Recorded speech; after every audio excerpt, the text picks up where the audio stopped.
thing we have to do with that was we brought cricket to Pakistan. I think we brought a great deal of good things, as indeed somebody like me who travels round the world, often to places that we were the colonial masters, and I get praise. For example, in India, India was full of people invading other people, the Mughals and so on. Nobody was very nice to each other. They all exploited each other, but they didn't feel like Indians. They didn't feel one entity. And they do now? They do, because we created the railways. Vidisha. And so on and so forth. I agree. I'm not interested in an apology. Life's too short. The colonials are dead. They died happy. They don't care about us talking about whether there's an apology necessary or not. But let me very diplomatically state my ambivalence about empire. It is not okay to look at another country, whatever that country may be, and say, oh, those dreadful heathens, they just can't control themselves, can they? What they need is for us to come in. And I know what we'll do. We'll build a nice, solid Victorian railway, and then 200 years later, we'll rub their faces in it and say, look what we did, because you can't do that to a country. We brought democracy and notions of liberty to the world. You do not know what would have happened to all of those territories if empire hadn't happened. You can't sort of retroactively analyse empire. We do not know. Yes, sir. As a hybrid Pakistani, I think I can call myself here, I served in the forces. I joined the British Royal Navy in 1973, and I'm a veteran of the Falklands War and the Gulf War as well, as a Pakistani. Was it a force for good, the empire? That's my life as a Pakistani serving in the British forces. It's totally different to my view on the empire. And I can wind that up in one sentence. Do we agree with slave trade? Do we agree with slavery? Because that's basically what it was. The British Empire, you went in there with force. The British Empire led the abolition of the Atlantic slave trade. It took over first. It took over the lesser people first with force. But Dave Anderson, this was a path to modernity, and as attitudes changed in Britain and in the Empire, then social attitudes changed across the Empire. Of course they did, and it's really interesting the way that any debate about empire very easily splits into a black-white issue. White colonisers, black subjects. What you've got to remember is that empires lasted for centuries. And over those centuries, people built up affiliations and collaborations with empire. So within countries, within Africa and India and Pakistan, in those countries, people squabbled about the kind of future they wanted among themselves under imperialism. And so, for example, the struggles that Major Jessup here was involved in Kenya, the troops under his command in the King's African Rifles were African troops. They were Kenyan troops, and they were used in suppressing a rebellion by Kenyans. So these matters, I'm just raising this to make the point that these matters are much more complex and ambiguous than we might think when we take a sound. Let's get some comments in back here. Ladies, you've had your...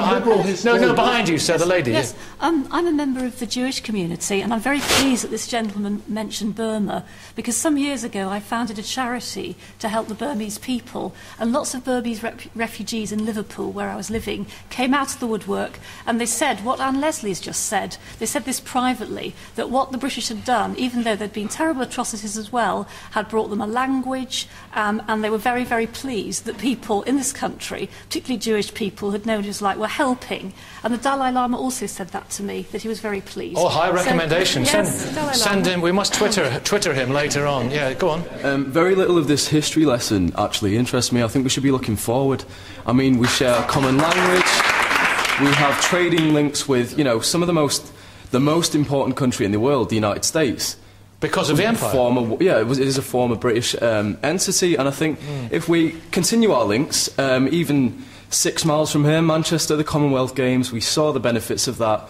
Togetherness, we can apologise as much as we want, but it won't change anything. But there are positives moving forward, yes. You say something. Yeah, I would just like to say that when I was discussing with someone this topic about the British Empire's new generation, to most people it's very irrelevant and they don't quite know what it's about. I'm from a former colony country, so I was born in Zimbabwe. So I do have a lot of inheritance from the colonial British Empire.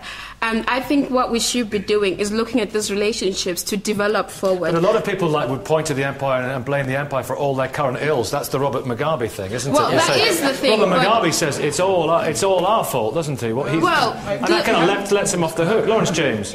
We haven't been talking about Australia, Malaysia, Singapore, Canada, successful New Zealand, prosperous and wealthy, flourishing countries. And I add India. I wonder if there hadn't been a British Raj, whether the Tata Steelworks would have been founded and this great enterprise gone forward. Because enterprise needs stability. And the empire, often for brief moments of time, gave us stability in which you could have economic Isn't that like saying, well, the slave trade was worth it because there's a black president, ultimately? No, these are isn't that similar logic? Yeah. Can I just say that I think history is history, and the empire is in our history, and it's built our nation. In some senses, it's built what the world is today. But I agree with the guy over there. We've got to deal with today's issues, and sometimes I think... Today's issues in some parts of the empire are about that history.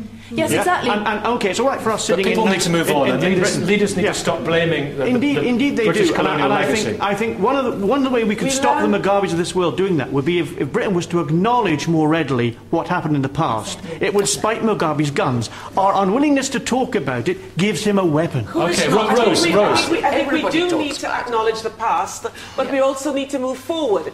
And I look at the Commonwealth that we have now, the relationships that we share between peoples, between countries. I think it's a fantastic thing.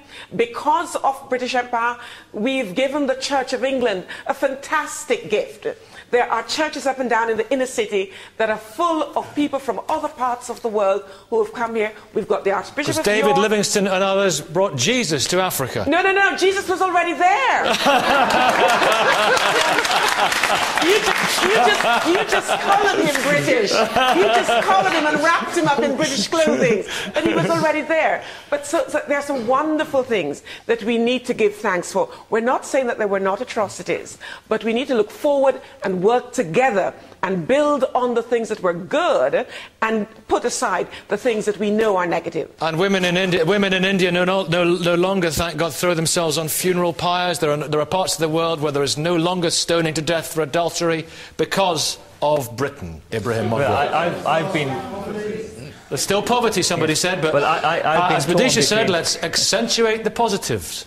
Well, I've been torn between deciding whether we should be proud of it or we should be ashamed of it. It's complex. And it is very complex. And I wonder whether we build those railways for the natives in India, or was it for transportation and exploitation? So, but the point is, I think all our actions have to be judged by the intention and the final outcome. What did we go into these colonies for, and how did we leave them behind? A vast majority of them, we've left them in a terrible mess, and we still pick up the pieces. I'm afraid we're out of time, and the debates continue on our message board, but please join us next